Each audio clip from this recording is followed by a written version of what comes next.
For 6.3, we're going to cover least common denominator. And so the least common denominator is going to be the least common multiple of the group of denominators. So it's going to be the smallest number that all the denominators can divide into evenly.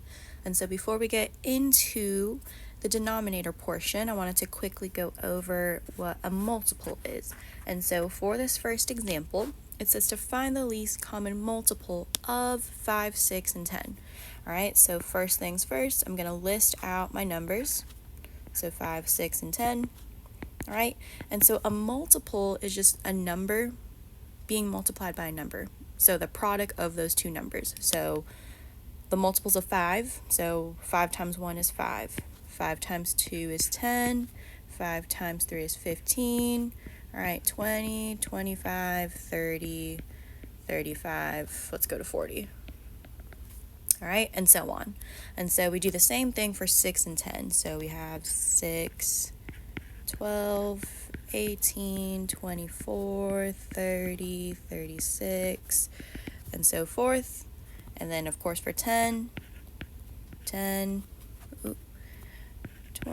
30, 40, 50. All right, and so after you list out your multiples, you're going to find the number that they have in common that is the smallest one. So for example, all right, I know like 5 and 10, they have 40, right? But 6 doesn't have a 40, all right? I can see that 30, 30, and 30 is what they have in common. And so you could list out all of their multiples, but you want the smallest one that they have in common. So for this, your least common multiple for this list is going to be 30. All right, that's just numbers. We haven't even dealt with the fractions. So if, for example, I asked you to find your LCD or your least common denominator for the following fractions. So let's say I give you 2 over 5, 1 over 6, 3 over 10. All right, you notice that they are the exact same three numbers that I have listed right here. And so you're just going to find the multiples of those three numbers. And of course, we found it earlier. So your least common denominator is going to be 30 as well.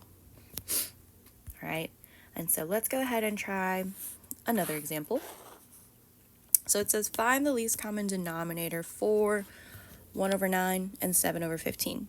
And so again, you just list out your multiples. So let's see, we got 9, 18, 27, 9 times 4, 36, 45, 54, 63, and so forth. Okay, 15. 1 times 15 is 15, 2 times 15 is 30. We got 45, 60, and so forth. And so again, what do they have in common? They have the 45 in common. So your LCD for this would be 45. All right, and so moving on to another example. So if you look at this first example, we only had numbers. This example, we have variables now. So we're still going to go ahead and list out your multiples for the numbers. All right, so we got 8, 16, 24, 32, 40, 48. All right, 10, 10, 20, 30, 40, 50, and so forth. So right off the bat, 40 is going to be part of the least common denominator.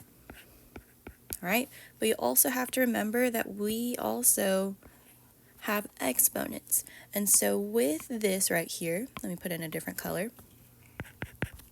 So finding your least common denominator. All right, so for numbers, you list out your multiples. Okay, so what we just did for 8 and 10, that's listing out your multiples. All right, so for variables, you choose the variable,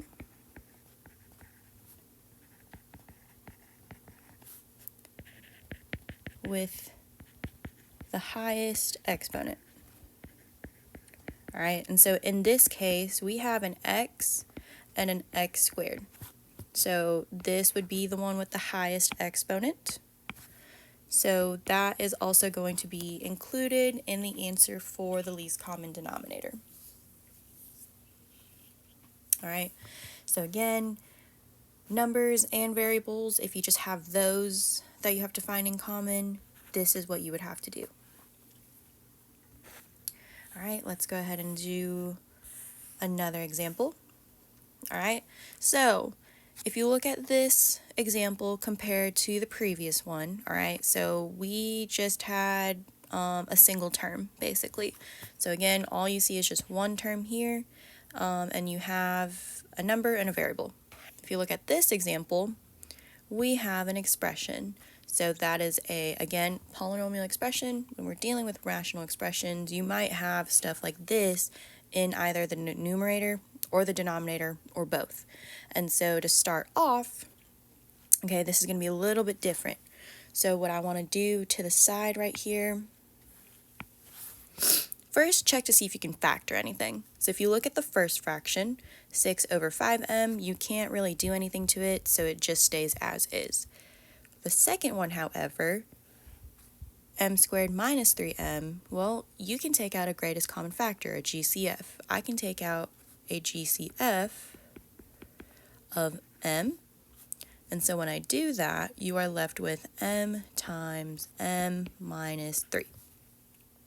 All right, and so here's how we do the expressions now. So again, we're not just dealing with numbers, we're not just dealing with variables, we are going to be dealing with expressions now.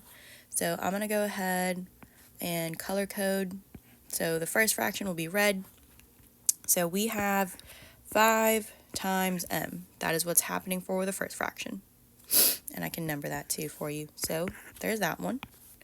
All right, we factored out the second one. So the second one, it's going to be m times, and I'll put this in parentheses still, m minus 3. So what we have to do to find the least common denominator for situations like this? Well, you want to find out what do they have in common, and then what don't they have in common. So by looking at my list here, I can see that they have an m in common for both. So we have an m in common, and then what's left over, we have a 5, and then an m minus 3. So we have a 5, m minus 3. And so all you have to do for the least common denominator is you just take what they have in common, and then what they don't have in common, and just multiply them together. And so I personally like to put the number in the front. So if you have a number that they don't have in common, write that out first. So my LCD is going to be 5, and then you can write what they have in common, so m, and then m minus 3. And so since we're multiplying everything together, I'm going to put the m minus 3 in parentheses. All right, and there is your least common denominator for this example. All right, let's go ahead and do one more example, because again, we are dealing with rational expressions, and so you might have to factor. You most likely will have to factor for a lot of these problems. So again, for visual purposes, I'm going to go ahead and color code. So before we even move forward, you're going to have to factor. So we have r squared minus 4r minus 5. All right, this is a trinomial. I don't have a greatest common factor, so I'm going to factor like normal. So I'm going to list out my factors of 1 and 5. All right, and since this is a subtraction, we need to subtract these values to get a negative 4. And so I list out my pairs of parentheses. We have r and r because r times r gives you r squared. We only have 1 and 5, so now you just have to look. what are your signs for this? So this is a -4. So if I do 1 minus 5, that would give you a -4. All right, so there's the first fraction. Let's go ahead and factor out the second. So we have r squared minus r minus 20. Again, you're going to list out your factors of 20. So 1 times 20, 2 times 10, 4 times 5. And so we are trying to see which one would subtract, all right, to give you a -1. All right, I know 1 minus 20 is not going to give me anything. 2 minus 10 won't. 4 minus 5 does give you -1. So r and r. I said 4 and 5, and then 4 minus 5 is going to give you that -1. All right, so we have those listed. I'm going to go ahead and rewrite it for you on the side right here so we can just see. So the first one, we have r plus 1, r minus 5, and then r plus 4, r minus 5. So this is what we're dealing with. So what is in common and what is not common? All right, so I can clearly see that they both have an r minus 5 in common. So I can write that down. So r minus 5. And then what's not in common is what's left over. So r plus 1 and then r plus 4. All right, again, when you're doing the least common denominator, you're just taking these right here. So I would write what they have in common first and then everything else after. And so you're multiplying all those together. So I'm going to put all of those in parentheses. So you have r minus 5, and then we have times r plus 1 times r plus 4. All right, so that is your least common denominator for that example. Okay, so moving on to the next portion of the notes. All right, we're going to talk about writing equivalent expressions. And so what this is, all right, so to write equivalent rational expressions, you must multiply or divide by 1. And so this is going to help transition over to the next portion of this unit, which is going to be adding and subtracting rational expressions. And so what you need to do is know how to write an equivalent expression. So 1 is any rational expression with the same numerator or denominator. So to put this simply, so for example, I want something to equal 1. Well, I know like 2 divided by 2 equals 1. I know 6 divided by 6 equals 1. All right, let's throw in some variables. X over x, that also gives it 1. All right, x plus y over x plus y gives you 1. 2x minus 5 over 2x minus 5 equals 1. So basically, anything over itself is going to give you 1. So something even more complicated looking, let's say you have a rational expression over the same rational expression, right? That's still going to give you 1. If you have a factored out expression like this, it's also going to give you 1. Okay, so I want you to see that anything divided by itself is just going to give you 1. All right, and so to write equivalent expressions, let's say I give you this. 3 over 8 is equal to 6 over 16. Why is this equivalent? Well, if you look at the numerator, to get from 3 to 6, we are multiplying by 2. To get from 8 to 16, we are also multiplying by 2. So essentially, for this 3 over 8 to turn into a 6 over 16, you're multiplying by 1. Because again, 2 divided by 2 is 1, but that gives you a different expression on the other side. All right, so let's give you another example. Let's say you have the same fraction, 3 over 8, but then I jump all the way to 18 over 48. All right, so how did I get from 3 to 8? Well, I multiplied by 6. From 8 to 48, you also multiplied by 6. So again, to show you, we are multiplying by 1, essentially. 6 divided by 6 is still 1, but it does give you an equivalent expression on the other side. All right, so kind of keeping that concept in mind, if I were to use the same fraction and we have this as the denominator, what do you think is going to be the numerator? All right, so check to see, how do I get from 8 to 4? Well, 8 to 40. You multiply by 5. So if that were the case, that means I should be multiplying the numerator also by 5. All right, so when you get that, you get 40 on the bottom, and then 3 times 5, which is 15 on the top. So this is going to equal 15. All right, so last portion of the notes, I want you to go ahead and try these examples. So it says find the numerator which makes the rational expression equivalent.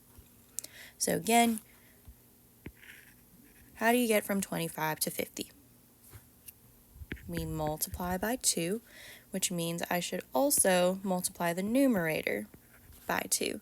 So again, the way how this would look, you're taking 9k over 25 and you're multiplying it by 2 over 2. So 9k times 2 is 18k. 25 times 2 gives you that 50 on the bottom. Right? So the numerator is going to be 18k. All right, you do the same thing for the next problem. From 3y to 9y squared. Well, I know 3 times 3 gives you 9, so I'm going to multiply by 3. But then how do you get from a y to a y squared? Well, y times y gives you y squared, so I'd be multiplying by a 3y. So you would have to do the same for the numerator. So if I were to rewrite that, you have 7 over 3y times 3y over 3y. All right, the top is going to give you 21y, and then the bottom gives you that 9y squared. All right, so there is your fraction for that one. All right, and then the last one. So this one is going to be very similar to a lot of the problems that you will be seeing. So again, rational expressions, we're going to be dealing with polynomials. Well, I'm not exactly sure how I get from here to here because this is not factored. So you're going to go ahead and factor first. So r squared minus r minus 6. All right, we're going to go ahead and list out your factors of 6. So 1 times 6 is 6, 2 times 3 is also 6. And then which one is going to subtract to give you a negative 1? Let's see, 2 minus 3 will give me that. So let's see, I said 2, all right, 2 and 3. 2 minus 3, so the 3 has to be negative, the 2 has to be positive, so that is what this equals out to be. So I'm going to go ahead and rewrite this on the bottom for you. So 36r over r plus 2 times r minus 3. All right, again, we are trying to find the numerator. So if I have r minus 3, r plus 2, and then r plus 1 on the bottom, all right, how would you get from this to this? All right, let's see, they have an r plus 2 in common, they have an r minus 3 in common, so the new addition is actually going to be this r plus 1. So you're multiplying by an r plus 1 on both sides. All right, and so again, what this would look like, 36r over r plus 2 times r minus 3 times r plus 1 over r plus 1. And so for the top, you would have to distribute. So 36r times r is 36r squared. And then 36r times 1 is just 36r. And then the bottom remains the same. So we got r plus 2, r minus 3, r plus 1. All right, so there is your numerator.